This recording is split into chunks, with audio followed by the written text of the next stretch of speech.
नमस्कार। मैं कमलेश कुमार राय अपने भविष्य को लेकर खौफजदा किसान आज भी दिल्ली बॉर्डरों पर आंदोलन कर रहा है। पिछले 25 नवंबर को दिल्ली चलो के आह्वान के साथ किसान दिल्ली पहुंचकर जिस ढंग से आंदोलन कर रहे हैं वह इस देश के इतिहास के लिए निश्चित रूप से एक बड़ी स्थिति को उजागर करता है।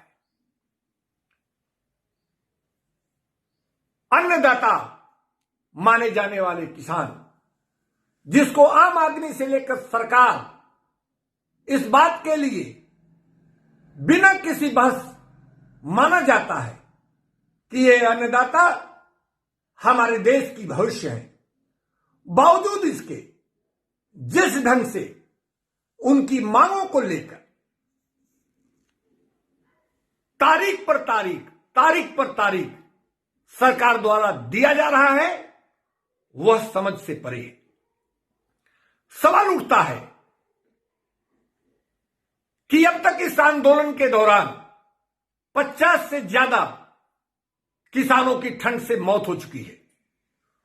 वहीं किसान नेताओं के अनुसार अब तक लगभग 4.5 लाख से ज्यादा किसान आत्महत्या कर चुके हैं अपनी विभिन्न समस्याओं के चलते। और इन्हीं किसानों के द्वारा भारत सरकार द्वारा जो कानून लाया गया था उस पर उनकी चिंता का होना स्वाभाविक है। और इसी के चलते कि उनकी पूरी व्यवस्था, उनकी पूरी किसानी कॉरपोरेट के हाथों बिक जाएगा, इसको लेकर चिंतित किसान आज लंबे समय से धरने पर बैठे हुए हैं। सवाल उठता है कि आखिर में वो कौन सा ऐसा बिंदु है जिस पर सरकार और किसान नेताओं के बीच में इतने दौर की बात होने के बाद भी समझौता नहीं हो पाया है। किसान नेता जहां एक तरफ सरकार द्वारा तीनों कानूनों को वापस लेने पर जोर दे रहा है, वहीं दूसरी तरफ सरकार का यह कहना है कि किसानों को जो भी समस्याएं हैं, जो भी वो संशोधन कराना चाहते हैं, जिससे वो निश्चिंत हो सके, उसको वह बताएं। उसमें जो भी संभव संशोधन हो सकता है वह किया जाएगा। लेकिन जहां एक तरफ सरकार संशोधन करने पर अड़ी है, वहीं दूसरी तरफ किसान नेता किसी भी कीमत पर तीनों कानून को काला कानून बनाते हुए उसे लगातार वापस लेने की मांग पर डटे हुए।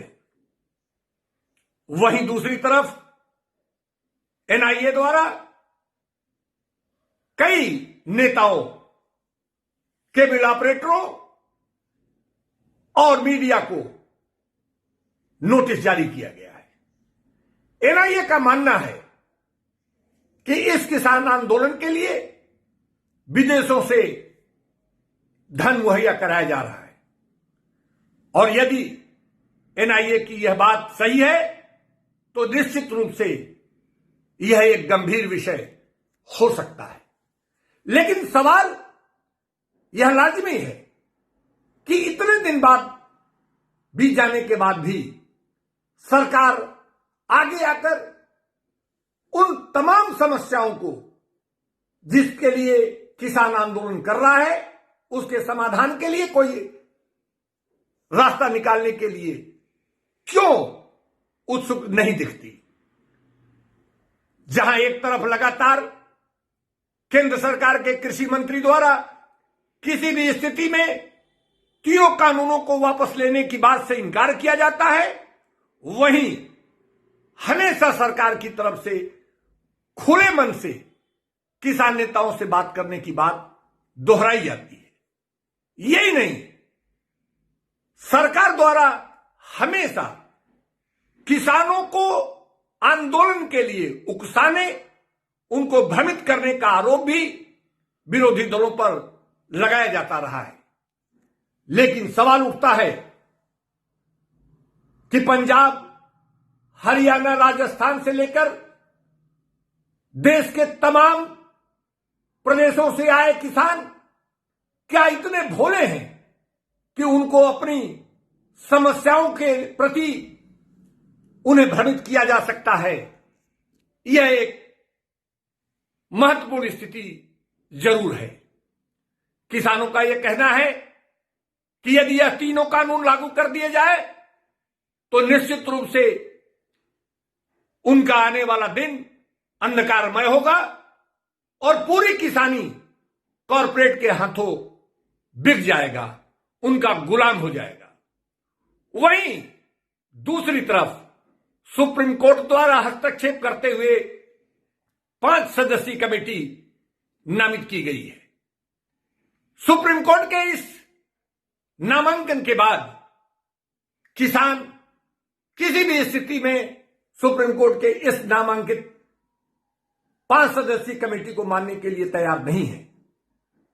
किसानों का यह मानना है कि जो लोग इस कमेटी में नामित हैं, जिसको सर्वोच्च न्यायालय नामित किया है, उन 5 की स्थितियां संदिग्ध हैं और यह कहीं न कहीं से सरकार के पैरोकार हैं।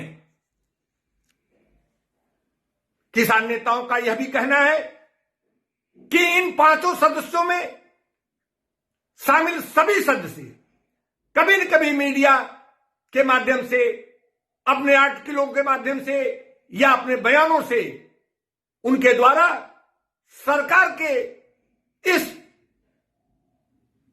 3 कानूनों को जायज ठहराने का काम किया गया है। ऐसी स्थिति में वह इन कमेटी के सदस्यों के सामने अपनी बात नहीं रख पाएंगे। यही नहीं, इस 5 नामित सदस्यों में से एक सदस्य द्वारा त्यागपत्र देकर इस कमेटी से अपने को अलग कर लिया गया है। किसान नेताओं का यह भी कहना है कि आश्चर्य का विषय है कि जहां एक दिन पहले सर्वोच्च न्यायालय द्वारा सख्त टिप्पणी की गई कि वह इस आंदोलन को लेकर परेशान है, इस आंदोलन की स्थिति हिंसक हो जाए इसके लिए वह चिंतित है, और उसके दूसरे दिन ही उसके द्वारा 5 सदस्यीय समिति की घोषणा कर दी गई। आखिर इन 5 सदस्यीय समिति में शामिल लोगों का नाम सुप्रीम कोर्ट को किन लोगों के द्वारा दिया गया? सुप्रीम कोर्ट के पास वह कौन सा आंकड़ा है जिस आंकड़े के आधार पर सर्वोच्च न्यायालय द्वारा इन 5 सदस्यों की एक टीम, जो सरकार के पैरोकार हैं किसान नेताओं के अनुसार, उनको इस कमेटी में रखकर क्या पूरे आंदोलन को खत्म करने या उसको गलत दिशा की तरफ मोड़ने का प्रयास किया जा रहा है? यह किसान नेताओं के उठाए गए आरोप हैं। कुल मिलाकर स्थितियां आज भी गंभीर बनी हुई हैं। सरकार को यह देखने की आवश्यकता जरूर है कि आने वाले दिनों में जो 19 जनवरी को एक बार फिर से मिलने का निश्चय किया गया है, उस दिन कोई न कोई रास्ता निकले।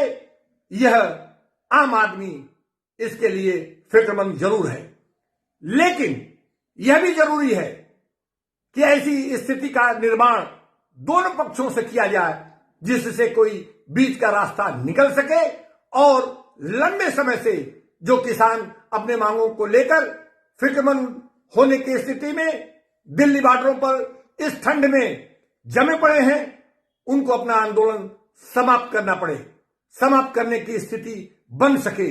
यह सरकार की जिम्मेदारी है।